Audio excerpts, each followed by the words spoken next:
Polresta Barelang, Polda Kepulauan Riau mengungkap kasus tindak pidana pencurian dengan pemberatan atau curat dengan modus pecah kaca.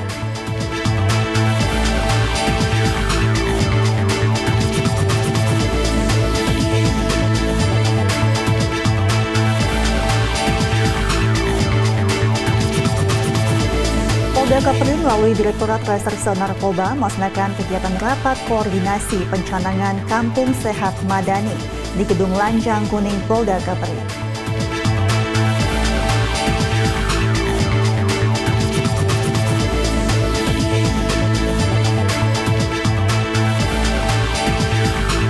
Polri menunjukkan komitmennya dalam mendukung kesenian tradisional Indonesia melalui tari Ramayana yang ditampilkan tim Sasana Budaya Art Rock Jakarta di ajang International Festival di South 2024.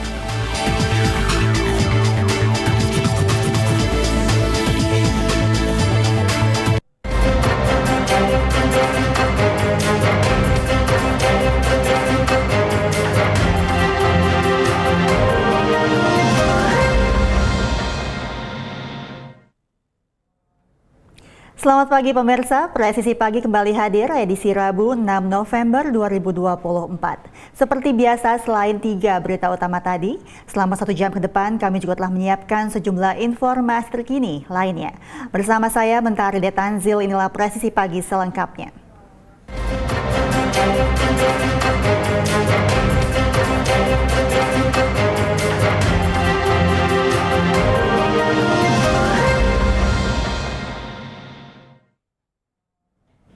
Keinformasi pertama, Polresta Barelang, Polda Kepulauan Riau mengungkap kasus tindak pidana pencurian dengan pemberatan dengan modus pecah kaca di wilayah hukum Polresta Barelang.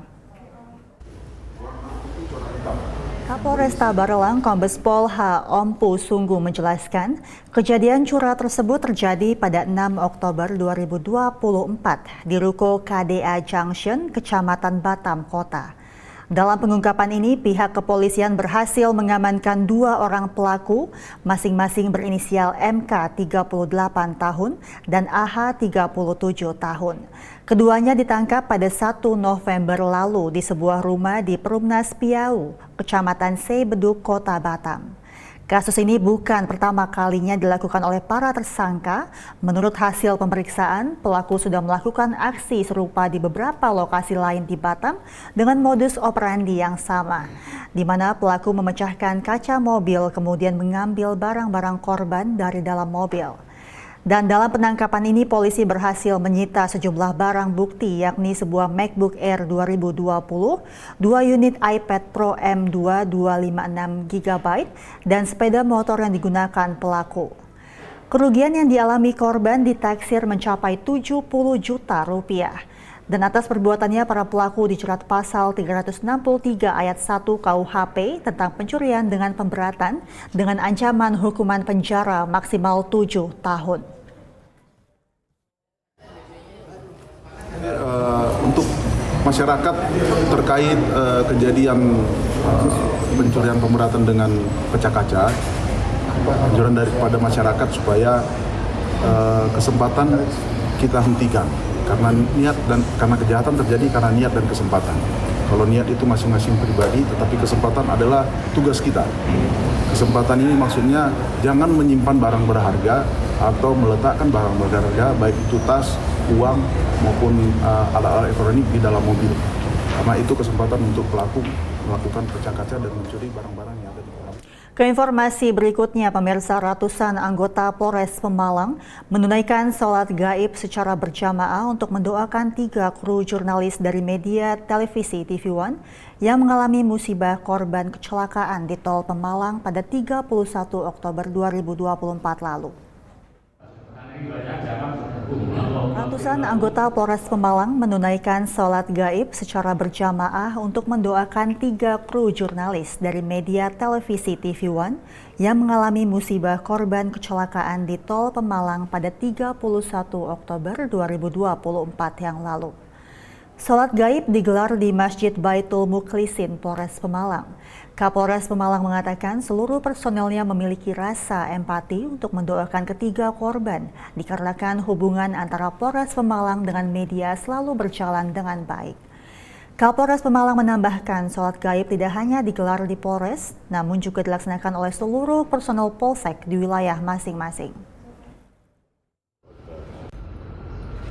Staf Polres Pemalang melaksanakan kegiatan sholat ghaib, yaitu sholat jenazah diperuntukkan untuk mendoakan saudara-saudara kita dari kru TV One yang kemarin mengalami musibah di tol Pemalang Batang, dan hari ini kita melaksanakan sholat ghaib. Oh ya, tentunya doa untuk saudara-saudara kita yang sudah mendahului, mudah-mudahan diampuni segala dosanya, kehilafannya, dan akan diterima oleh Allah Subhanahu wa Ta'ala, ditempatkan di sisinya dalam maghfirah dan rahmatnya. Dua orang oknum anggota lembaga swadaya masyarakat yang mengaku wartawan diringkus Satreskrim Polres Pringsewu usai memeras sejumlah kepala desa di Kecamatan Adilui, Kabupaten setempat. Kapolres Pringsewu AKBP M. Yunus Saputra menegaskan komitmen Polres Pringsewu dalam memberantas pemerasan yang dilakukan oleh oknum mengaku sebagai wartawan dan anggota LSM. Polres Pringsewu menangkap dua pelaku pemerasan pada 13 Oktober lalu. Dua pelaku tersebut yaitu Abidin, oknum anggota LSM, dan Doni yang mengaku sebagai wartawan. Penangkapan ini bermula dari laporan masyarakat saat kunjungan kerja Polres Pringsewu ke beberapa pokon dan kecamatan di Kabupaten Pringsewu. Jadi mereka mengatasnamakan wartawan ya, jadi bukan oknum wartawan, beda.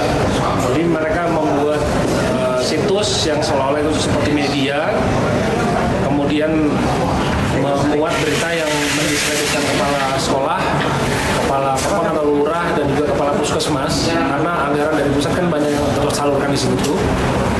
Kemudian digunakan untuk mengintimidasi.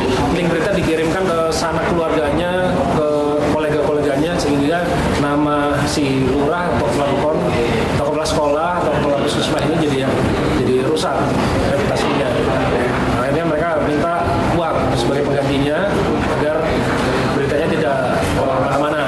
Ada 16 juta rupiah yang kami lakukan penyitaan, itu didapatkan dari 8 kepala pokon yang dimintai uang sebesar 2 juta rupiah per orang.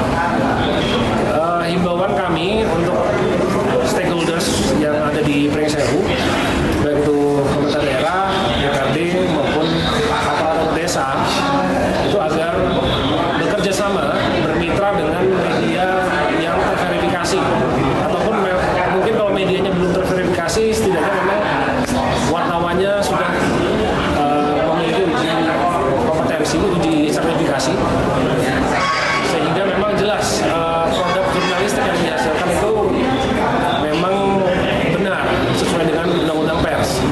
Nah, di luar itu agar tidak difasilitasi.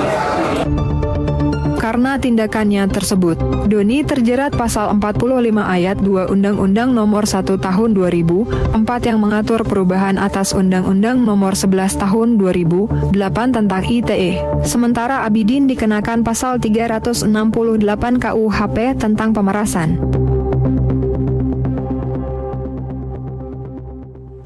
Beralih ke informasi lainnya, pemirsa, Seksi Propam Polres Mimika bersama dengan bagian logistik melaksanakan pemeriksaan senjata api secara berkala yang dipegang oleh personel Polres Mimika. Pemeriksaan dilakukan berdasarkan surat telegram Kadif Propam Polda Papua berkaitan dengan pemegang senjata api untuk personel Polres Mimika. Dan dalam pemeriksaan ini, para pemegang senjata api wajib dilengkapi dengan surat izin pemegang SANPI.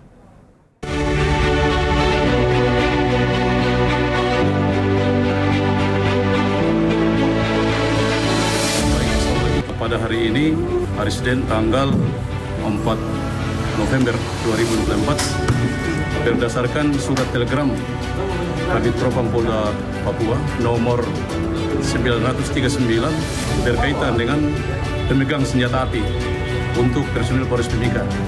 Kami dari Seksi Propam Polres Mimika bersama Pak Logistik melaksanakan pemeriksaan senjata api secara berkala yang dipegang oleh para personil Korbimika.